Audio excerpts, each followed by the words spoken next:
1970년대 우리나라 어느 회사가 외제 구두약을 수입하려고 시장 조사를 했다가 포기한 적이 있다고 합니다. 그 이유는 구두 닦이들을 대상으로 설문 조사를 했더니 그 어떤 외제 구두약도 국산만큼 광을 잘 내게 하는 제품이 없었기 때문입니다. 그것은 우리의 기술력이 뛰어났기 때문이 아니고 구두약의 목적이 달랐기 때문입니다. 당시 외제 구두약이 구두의 가죽을 보호하는 것을 주 목적으로 생산이 되었다면 우리나라 제품은 광을 잘 내는 것을 위주로 생산이 됐어요. 자, 그러다 보니까 광을 내는 것에 관한 한 그 어떤 외제도 국산을 따라올 수가 없었던 것입니다. 구두약 하나 가지고 문화를 논하는 게 조금 이상하긴 하지만 그래도 우리말에 하나를 보면 열을 안다고 하지 않습니까? 당시 우리나라 문화는 이 광을 잘 내는 문화입니다. 우리말에 때 빼고 광 낸다는 말처럼 일단 광은 내야 되는 문화예요. 실속은 없어도 겉모습만큼은 번지르르해야 되는 문화입니다. 당시에 이런 에피소드가 있어요. 박정희 대통령 시절에 대통령이 어느 지역을 이제 헬리콥터로 방문을 했는데 헬리콥터 위에서 이렇게 내려다 보니까 이상한 점이 보였어요. 그 지역의 집들 가운데 지붕을 한쪽 면만 페인트 칠해놓은 집들이 상당히 많았어요. 왜 그랬는 줄 아세요? 원래 대통령이 그 지역을 헬리콥터가 아니라 승용차로 방문할 예정이었다고 합니다. 이제 그러면 대통령이 차를 타고 지나가면서 밖을 볼 거 아니에요. 그래서 대통령에게 잘 보이려고 대통령이 이렇게 지나가는 동선이 미리 예정되어 있을 거 아니에요. 그 동선에 있는 집들, 창밖을 통해 보이는 면들만 전부 페인트칠을 해놨던 거예요. 대통령이 예정대로 승용차로 갔으면 그게 통했을 텐데 헬리콥터로 가다 보니까 황당한 모습이 들통이 난 것이죠. 예전만큼은 아니겠지만 사실 아직도 우리 사회에는 이런 보여주기식의 문화, 거칠의 체면 문화가 상당히 강합니다. 학생이 열심히 공부해서 좋은 대학 가려고 하고 또 사업하는 사람이 성공하려고 하고 물론 다 자신의 실제적인 이익을 위한 것이겠지만 그와 더불어서 그렇게 내가 인생이 잘 나가지 못하고 만약 실패하고 꼬이게 되면 내가 세상에서 주눅이 들고 내 체면을 구기게 된다. 그러한 생각도 강하게 작용할 것입니다. 문제는 이러한 체면 문화가 신앙의 영역에도 역시 강하게 작용한다는 사실입니다. 여러분, 대한민국 교회는요, 웬만한 사람은 다 집사예요. 그렇죠? 웬만하면 다 집사죠. 다 집사예요. 이게 왜 이러냐면 서리 집사 제도가 있기 때문에 그래요. 근데 서리 집사는 성경에 없어요. 권사도 성경에 없어요. 그러니까 이 서리 집사와 권사는 유일하게 대한민국에만 있는 제도입니다. 이거 왜 만들어냈을 것 같아요? 물론 그러한 직분을 만들어냄으로써 사람들의 신앙을 격려하자는 그런 좋은 취지가 있었겠죠. 그러나 그 이면엔 체면과 위신을 중시하는 그 문화의 작용도 있었을 것입니다. 유럽의 교회에서 어떤 사람이 직분을 못 받아서 상심을 했다거나 아쉬워한다거나 제 경험상 그런 건 본 적이 없어요. 일어날 수도 없어요. 그런데 대한민국 교회는 이제 종종 일어납니다. 물론 상심이나 아쉬움 자체는 하등 문제될 게 없어요. 오히려 그게 좋은 의미일 수도 있어요. 근데 문제는 그러한 상심이나 염려가 내가 신앙생활을 그동안 나태하게 했기 때문에 내가 좀 더 헌신하지 못했기 때문에 사람들이 나를 알아보지 못하고 표를 안 주었구나. 그동안 내가 생각했던 나 자신과 다른 사람들이 나를 바라봤던 나 자신이 많이 달랐던 게 아닌가. 이러한 식의 그 자신의 신앙에 대한 걱정이나 아쉬움이라면 이거 굉장히 좋은 일이죠. 근데 문제는 그게 아니고 대부분의 경우 직분으로 인한 체면이나 위신에 관한 아쉬움이라는 게 내가 그래도 그 정도 간판은 달아야 되는데 그래야 사람들이 좀 나를 알아줄 텐데 그러한 체면이나 위신에 대한 아쉬움이라는 게 그게 문제 아니겠습니까? 신앙생활 할 때에도 진정 하나님을 섬기고 따르는 마음에서 어떤 결정이 이루어지기보다는 남들이 다 그 정도는 하는 것 같으니까 자기도 체면 때문에 그 정도는 해주고, 또 남들이 그런 식으로 신앙을 표현하니까 나도 뒤처지지 않기 위해서 그런 식으로 신앙을 표현해주고, 뭐 이런 식으로 남들의 이목과 체면 때문에 어떤 수위를 조절할 때가 많아요. 이게 체면 신앙의 면이 강하다는 말인데 이건 좀 문제가 있는 것이겠죠. 오늘 에스라서 첫 부분 읽었는데, 에스라서는 페르시아의 고레스 왕이 유대 백성들에게 고국으로 돌아갈 수 있는 자유를 선포하는 것으로 시작합니다. 2절과 3절이 그 선포의 내용입니다. 제가 읽겠습니다. 하늘의 하나님 여호와께서 세상 모든 나라를 내게 주셨고 나에게 명령하사 유다 예루살렘의 성전을 건축하라 하셨나니 이스라엘의 하나님은 참 신이시라. 너희 중에 그의 백성 된 자는 다 유다 예루살렘으로 올라가서 이스라엘의 하나님 여호와의 성전을 건축하라. 여러분, 이 선포를 들을 때 어떤 느낌이 드시나요? 어떤 느낌이 드시나요? 하늘의 하나님 여호와께서 나에게 명령하셨다. 이스라엘의 하나님 여호와는 참 신이시다 라고 할 때 어떤 느낌이 드시나요? 야, 고레스 왕이 여호와 섬겼나 봐. 고레스 왕이 하나님의 명령을 듣고 순종하는 사람이었구나. 여호와를 찬양하고 높이는 사람이었구나. 이방 왕인데 여호와 신앙을 지녔네. 이렇게 생각하기가 쉬워요. 이 말만 들으면 진짜 그렇습니다. 그런데 실제로는 전혀 아닙니다. 고레스 왕이 유다 백성들에게 돌아가라 허락한 것은 그 여호와 신앙과는 아무런 상관이 없고 왕으로서의 체면과 위신 때문이에요. BC 586년, 그러니까 예수님이 오시기 586년 전에 유대인은 바벨론에 의해서 완전히 멸망을 당했고 상당수의 사람들이 포로로 바벨론에 끌려갔습니다. 그런데 그렇게 막강했던 바벨론 제국이 수십 년 뒤에 페르시아의 고레스 왕에게 정복당하고 멸망함으로써 이제 유대의 주인이 바벨론에서 페르시아로 바뀌게 됩니다. 성경이 말하는 바사가 페르시아입니다. 자, 그러면 상식적으로 이렇게 바벨론과 페르시아가 전쟁을 할 때 포로 백성인 유대인들이 누구 편을 들었을 것 같습니까? 예를 들어서 우리나라가 일본의 식민 통치 당할 때 일본과 다른 나라가 전쟁을 한다면 우리나라 사람들이 누구 편 들 것 같아요? 여러분 같으면 누구 편 들 것 같아요? 일본 편 들 것 같아요? 아니면 일본의 적을 편 들 것 같아요? 일본과 싸우는 나라를 편들겠죠. 적의 적은 친구라고 하지 않습니까? 유대의 경우도 그러하여서 페르시아와 바벨론이 전쟁을 할 때 전부 페르시아 편을 들었어요. 그래서 페르시아가 바벨론을 정복할 수 있도록 바벨론의 성문을 다 열어주었던 사람들이 유대인들이에요. 자, 그러니까 페르시아의 고레스 왕의 입장에선 바벨론을 정복한 군주로서 그 전쟁을 도운 유대인들에게 뭔가 보답을 하는 것이 왕의 체면과 위신을 세우는 일이 됩니다. 자, 그리고 고레스 왕의 입장에선 바벨론을 정복한 이상 바벨론과 유다 모두 이제 자기의 식민지예요. 자기 식민지입니다. 그러면 유대인들이 뭐 바벨론에 계속 살건 아니면 고국 유대로 예루살렘으로 돌아가서 살건 자기들에게 세금 바치는 건 어차피 똑같아요. 그들이 이렇게 하건 저렇게 하건 뭐 하등 손해 날 일이 없어요.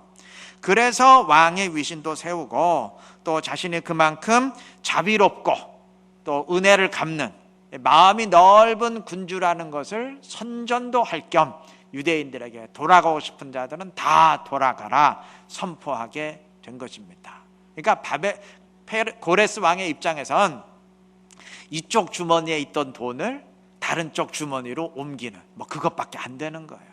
하등 은혜를 베푼 것도 아니고 아량을 베푼 것도 아니고 그저 왕의 체면 때문에 그런 명령 내린 것입니다.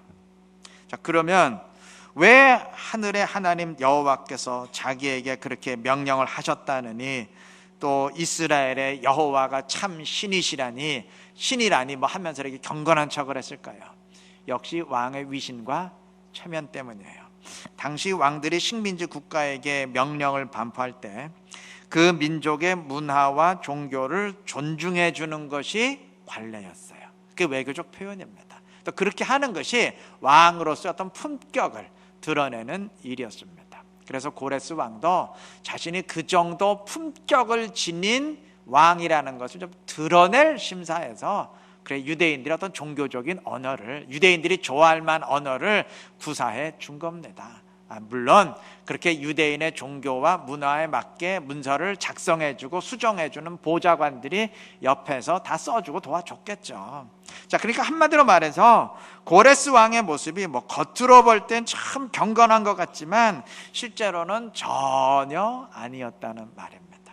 그저 왕의 위신과 면 때문에 겉모습만 그럴듯하게 포장해 주었을 뿐이라는 말입니다. 경우는 다르지만 오늘 우리도 얼마든지 이런 식이 될 수 있어요.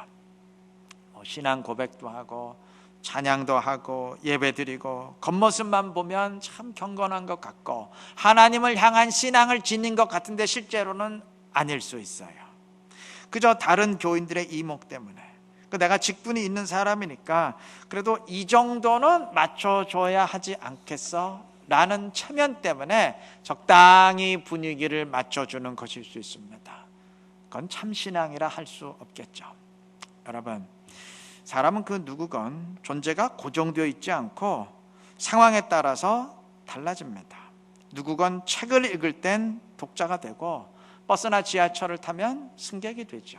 아파서 병원에 가면 환자가 되고 백화점이나 카페에 들어가면 손님이 됩니다.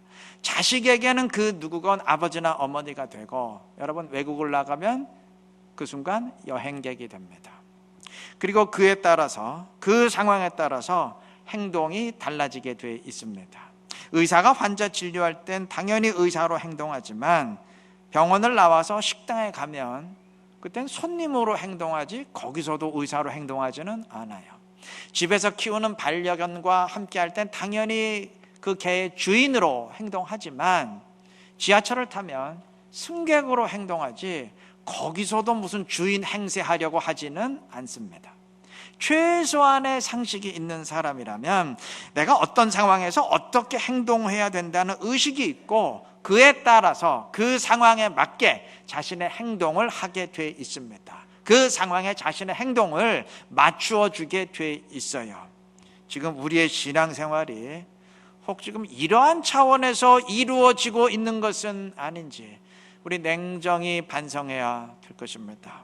여러분, 교회 생활의 횟수가 쌓이다 보면 어떤 상황에서 어떻게 행동하고 하고 반응해야 되는지 다 알게 됩니다. 그래서 교인이라면 이러한 상황에서는 모든 영광 하나님께 돌립니다 라고 말해야 되고 또 이러한 상황에선 아멘 아멘 하면서 화답해 주어야 되고 또 이러한 상황에선 같이 손들어 주고 또 이러한 상황에선 같이 소리내서 기도해야 된다는 거 다 알아요. 근데 처음에는 그렇게 하는 게 상당히 낯설고 어색한데 시간이 지나서 반복되면 완전히 익숙해집니다. 아무런 부담감이 얻게 돼요. 그 자체가 자연스럽게 됩니다. 그래서 뭐 정말 하나님의 영광을 위해 살건 아니면 뭐 하나님의 영광 아무런 관심이 없건 상관없이 모든 영광 하나님께 돌립니다 라고 말해주게 되고 정말 믿음으로 내가 그것을 받아들이건 아니면 받아들이지 않건 상관없이 경우에 따라서는 아멘 아멘 해주게 되어 있고 진짜 성령 충만함을 원하건 아니면 성령에 대해 전혀 관심이 없건 상관없이 입으로는 주님 사랑합니다 말하게 되고 여하튼 이렇게 상황에 따라서 내 행동을 맞추어 주게 돼 있어요. 지금 내가 그런 신앙 지니고 있는 것은 아닌지 우리 냉정히 점검해야 될 것입니다. 지금 내 신앙이 진정한 신앙인지 아니면 실제 신앙이라기보다는 그때 상황에 따라서 나를 맞추어 주고 있는 일종의 역할놀이는 아닌지 점검해야 될 것입니다. 고레스 왕이 칙령을 선포할 때처럼 실제 신앙과는 아무 상관이 없는 경건한 모습인지 아니면 정말 실제 신앙에 의한 경건한 모습을 내가 보이고 있는지 점검해야 될 것입니다. 주님이 말세에 믿음을 보겠느냐 하셨는데 이 말은 아마 교인이 없다 그 말은 아닐 것 같아요. 교인도 많고 예수 믿는 사람들도 많고 목사도 많고 교회도 많은데 진짜 믿음 지닌 사람 실제 신앙에 의해서 예배하고 찬양하고 주님 사랑을 고백하는 그러한 사람은 드물다. 그런 말이 아닐까 싶습니다. 우리 모두 체면을 벗어버리고 역할놀이가 아닌 진정한 신앙 지니시기를 바랍니다. 진정 주님을 내 안에 모시고 살아가는 살아있는 신앙, 생명력 있는 신앙 지니시기를 바랍니다. 그래서 주님과 함께하면서 주님의 뜻을 드러내고 주님의 영광대로 살아갈 수 있는 지혜롭고 신실한 우리 모두가 되시기를 바랍니다. 고레스 왕이 이제 명령을 반포할 때 1절 마지막 부분 보시면 그가 온 나라에 공포도 하고 조서도 내려 이르되라고 했습니다. 자, 당시 왕의 칙령이 백성들에게 어떻게 전달되었을 것 같습니까? 요즘 같으면 간단하죠. 대통령이 특별 기자회견하면 그것이 TV나 인터넷으로 다 중계가 되어서 전 국민이 일시에 그것을 듣고 알게 되겠지만, 그때 무슨 TV가 있었겠어요? 인터넷이 있겠어요? 전화가 있었겠어요? 그땐 그런 시절이 아니죠. 그때는 일단 왕이 명령을 선포하면 왕의 사신들이 각각 맡은 지역을 방문해서 그것을 백성들에게 전달합니다. 이건 이제 말로 전달하는 것이죠. 그리고 이와 더불어서 왕이 쓴, 그리고 직접 도장을 찍은 공식적인 조서가 각 지역에 전달이 돼서 그 내용을 문서로 확인하게 됩니다. 자, 그러면 상식적으로 무엇이 먼저 전달될 것 같습니까? 말인가요? 조서인가요? 말이 먼저 전달이 되겠죠. 다시 말하면 나중에 전달된 조서에 의해서 그 말의 내용이 확인되는 것이지, 말에 의해서 조서의 내용을 이게 맞나 틀리나 확인하는 것은 아니라는 말입니다. 여러분, 말은 일시에 여러 사람들이 동시에 전달할 수 있지만 조서는 여러 사람들이 베껴서 전달할 수가 없어요. 그렇게 베낀다고 한들 사본은 무효입니다. 오직 왕이 직접 쓰고 그리고 직접 어인, 도장을 찍은 조서만이 유효합니다. 그 하나의 조서를 모든 지역에 회람시키면서 확인토록 해야 됩니다. 그러니까 다시 말하면 말은 간접적으로, 얼마든지 다른 사람들에서 간접적으로 전달이 될 수 있지만 조서는 간접 전달이 불가능하고 직접 전달이 되어야 한다는 의미입니다. 자, 그러면 이 경우 사신들에 의해서 전달된 말과 왕이 내린 조서의 내용이 일치하겠죠? 당연히 같아야죠. 근데 만약에 다르다면 어떻게 해야 될까요? 서로 내용이 달라요. 이러면 백성들의 입장에서 무엇을 택하고 무엇을 버려야 되겠습니까? 조서의 내용대로 믿고 전달자의 말을 버려야 되겠죠. 당연히 그렇습니다. 여러분, 이 원리는 오늘날 성경 말씀과 사람들이 전하는 말씀의 관계에도 그대로 적용이 됩니다.